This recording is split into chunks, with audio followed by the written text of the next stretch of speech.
ನಾವು ಭಗವದ್ಗೀತೆಯಲ್ಲಿ ಒಂದು ಬಹಳಷ್ಟು ಪ್ರಸಿದ್ಧವಾಗಿರುವಂತ ಒಂದು ಶ್ಲೋಕವನ್ನ ಅಥವಾ ಒಂದು ಮಾತನ್ನ ನಾವು ಕೇಳಿದ್ದೀವಿ.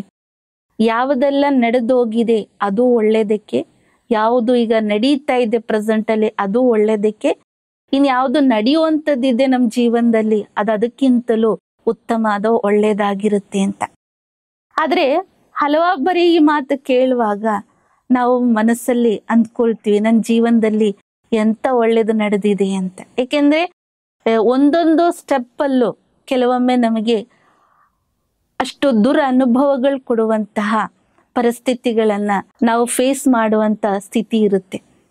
ಆಗ ನಮ್ಮ ಜೀವನದಲ್ಲಿ ನಾವು ಈ ಎಲ್ಲ ಸಂಕಲ್ಪಗಳು ಯಾರಾದ್ರೂ ಹೇಳಿದ್ರೂ ಕೂಡ ಅದನ್ನ ನಮಗೆ ಸ್ವೀಕಾರ್ಯವಾಗಲ್ಲ.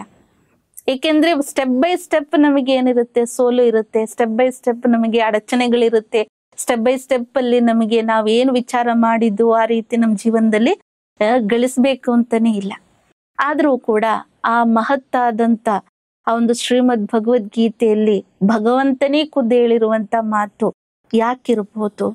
ಯಾವತ್ತಾದ್ರೂ ನಾವು ಯೋಚನೆ ಮಾಡಿದ್ದೀವ ನಮ್ಮ ಜೀವನದಲ್ಲಿ? ಇಲ್ಲ.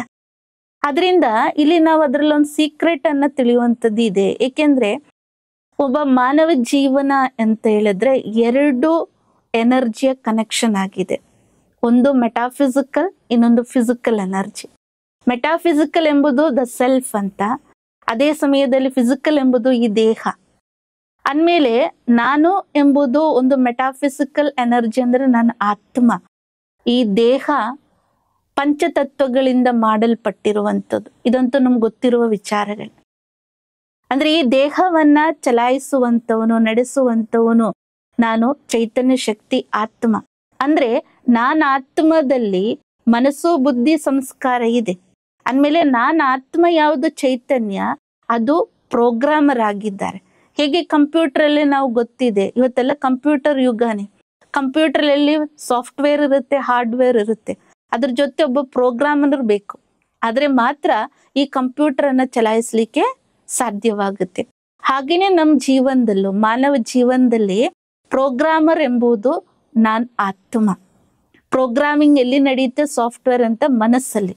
ಅದನ್ನ ನಾವು ಔಟ್ಲೆಟ್ ಯಾವಾಗ ಬರುತ್ತೆ, ಪ್ರೋಗ್ರಾಮ್ ಹೊರಗಡೆ ಬರೋದು ಯಾವಾಗ? ಈ ದೇಹದ ಮೂಲಕ ನಾವು ಹೊರಗಡೆ ತರುವಂಥದ್ದು. ಅಂದ್ಮೇಲೆ ಡೈರೆಕ್ಟ್ ಕನೆಕ್ಷನ್ ಇದೆ ಪ್ರೋಗ್ರಾಮರ್, ಪ್ರೋಗ್ರಾಮಿಂಗ್ ಮತ್ತು ಏನ್ ನಾವು ಔಟ್ಪುಟ್ ಕೊಡ್ತೀವಿ ದೇಹ, ಇದಕ್ಕೆ ಡೈರೆಕ್ಟ್ ಕನೆಕ್ಷನ್ ಇದೆ, ಸಂಬಂಧ ಇದೆ. ಅಂದ್ಮೇಲೆ ನಾನು ಆತ್ಮ ಯಾವ ರೀತಿಯ ಪ್ರೋಗ್ರಾಮಿಂಗ್ ಅನ್ನ ನನ್ನ ಮನಸ್ಸಲ್ಲಿ ನಾನು ಕ್ರಿಯೇಟ್ ಮಾಡ್ತೀನೋ ಅಥವಾ ಪ್ರೋಗ್ರಾಮ್ ಮಾಡ್ತೀನೋ ಅದಕ್ ಪ್ರಕಾರನೇ ನನ್ನ ಶರೀರವೂ ಕೂಡ ಏನಾಗುತ್ತೆ, ಅದನ್ನ ಸ್ವೀಕಾರ ಮಾಡುತ್ತೆ. ಅದರಿಂದ ಹೇಳಲಾಗುತ್ತೆ, ನನ್ನ ಮಾತು ಯಾರು ಕೇಳಿದ್ರು ಸರಿ, ಕೇಳದಿದ್ರು ಸರಿ, ನಾವ್ ಹೇಳಿರೋದನ್ನ ಯಾರಾದ್ರೂ ಅಂಗೀಕಾರ ಮಾಡಿದ್ರು ಸರಿ, ಮಾಡದಿದ್ರು ಸರಿ. ಆದ್ರೆ ನಮ್ಮ ಜೀವನದಲ್ಲಿ ಈ ಎರಡೂ ನಮ್ಮ ವಿಚಾರಗಳನ್ನ, ನಮ್ಮ ಮಾತುಗಳನ್ನ ಕೇಳುತ್ತೆ, ಅದೇ ಪ್ರಕಾರದಲ್ಲಿ ಅನುಸರಣೆಯನ್ನು ಮಾಡುತ್ತೆ. ಅದು ಒಂದು ಮನಸ್ಸು, ಮತ್ತೊಂದು ನಮ್ಮ ದೇಹ. ನಂದು ಅಂತ ನಾವು ಅಧಿಕಾರದಿಂದ ಹೇಳುವಂಥದ್ದು ಇವೆರಡೆ. ಒಂದು ನನ್ನ ಮನಸ್ಸು, ಎರಡನೇದು ನನ್ನ ಶರೀರ ಅಲ್ವೇ? ಅಂದ್ಮೇಲೆ ನಾನು ಆತ್ಮ ಏನ್ ಬಯಸ್ತಾ ಇದ್ದೀನಿ ನನ್ನ ಜೀವನದಲ್ಲಿ, ನನ್ನ ಭಾವಿಯಲ್ಲಿ ಒಳ್ಳೇದಾಗಿರ್ಬೇಕು ಅಂತ. ಅಂದ್ಮೇಲೆ ನಾನು ಏನ್ ಪ್ರೋಗ್ರಾಮ್ ಕೊಡ್ತಾ ಇದ್ದೀನಿ, ಪ್ರೋಗ್ರಾಮಿಂಗ್ ಮಾಡ್ತಾ ಇದ್ದೀನಿ, ಅದು ಫಸ್ಟ್ ಆಫ್ ಆಲ್ ಒಳ್ಳೇದೇ ಆಗಿರ್ಬೇಕಾಗತ್ತೆ. ಆಗ ಮಾತ್ರ ಔಟ್ಪುಟ್ ಕೂಡ ಏನಾಗಿರುತ್ತೆ, ಒಳ್ಳೇದಾಗಿರುತ್ತೆ. ಹೇಗೆ ನೋಡಿ, ಯಾರಾದ್ರೂ ಒಬ್ರು ಹೇಳಿರ್ತಾರೆ, ಇವತ್ತು ಅಷ್ಟು ವಾತಾವರಣ ಅಷ್ಟು ಸುಖಕರ ಅಲ್ಲ, ಈ ವಾತಾವರಣದಲ್ಲಿ ಹೋದ್ರೆ ಏನಾದ್ರೂ ಜ್ವರ ಬರುತ್ತೆ, ಕಾಯಿಲೆ ಆಗುತ್ತೆ ಅಂತ. ನಾವೇನಾದ್ರೂ ಸ್ಟೆಪ್ ಹೊರಗಡೆ ಹಾಕಿದೀವಿ ಅಂತ ತಿಳ್ಕೊಳ್ಳಿ, ಸಣ್ಣದಾಗಿ ಮಳೆ ಸುರಿಯುತ್ತಾ ಇತ್ತು, ಮಳೆ ನೆಂದಿದ್ದೀವಿ ಅಂದ್ರೆ ನಮ್ ಮನ್ಸು ಹೇಳಕ್ ಶುರು ಆಗುತ್ತೆ, ಅದು ಈ ಮಳೆ ನಂದ್ರೆ ಕಾಯಿಲೆ ಬರುತ್ತೆ, ಜ್ವರ ಬರುತ್ತೆ ಅಂತಲ್ವಾ ಹೇಳಿದ್ದು. ಅಂದ್ಮೇಲೆ ನನಗೇನೋ ಹಂಗ ಅನ್ಸ್ತಾ ಇದೆ, ಫೀಲ್ ಆಗ್ತಾ ಇದೆ, ಕೈ ಮೈ ಎಲ್ಲ ನೋಯ್ತಾ ಇದೆ, ಜ್ವರ ಬಂದಾಗ ಹಾಕ್ತಾ ಇದೆ, ಅಥವಾ ಸ್ವಲ್ಪ ಸ್ವಲ್ಪ ನೆಗಡಿ ಬರ್ತಾ ಇದೆ, ಅಥವಾ ಸ್ವಲ್ಪ ಸ್ವಲ್ಪ ಕೆಮ್ಲು ಬರ್ತಾ ಇದೆ, ನಾಳೆ ಆಗೋಷ್ಟೊತ್ತಿಗೆ ಇದು ಜೋರ್ ಆಗುತ್ತೆ. ಯಾವಾಗ ನಮ್ ಸಂಕಲ್ಪದಲ್ಲಿ ಪ್ರೋಗ್ರಾಮಿಂಗ್ ಕೊಡ್ತಾ ಹೋಗ್ತೀವಿ, ಸಂಕಲ್ಪ ನಡೆಯುತ್ತೆ, ಆಟೋಮೆಟಿಕ್ ಆಗಿ ಶರೀರನೂ ಕೂಡ ಅದ ಅನುಸರಣೆ ಮಾಡಕ್ ಶುರು ಆಗುತ್ತೆ. ತಕ್ಷಣ ನಮಗೆ ಏನಾಗುತ್ತೆ, ಜ್ವರ ಬರ್ಲಿಕ್ಕೆ ಶುರು ಆಗುತ್ತೆ, ನೆಗಡಿ ಬರುತ್ತೆ, ಮತ್ತೆ ಕೆಮ್ಲು ಬರಕ್ಕೆ ಶುರು ಆಗುತ್ತೆ.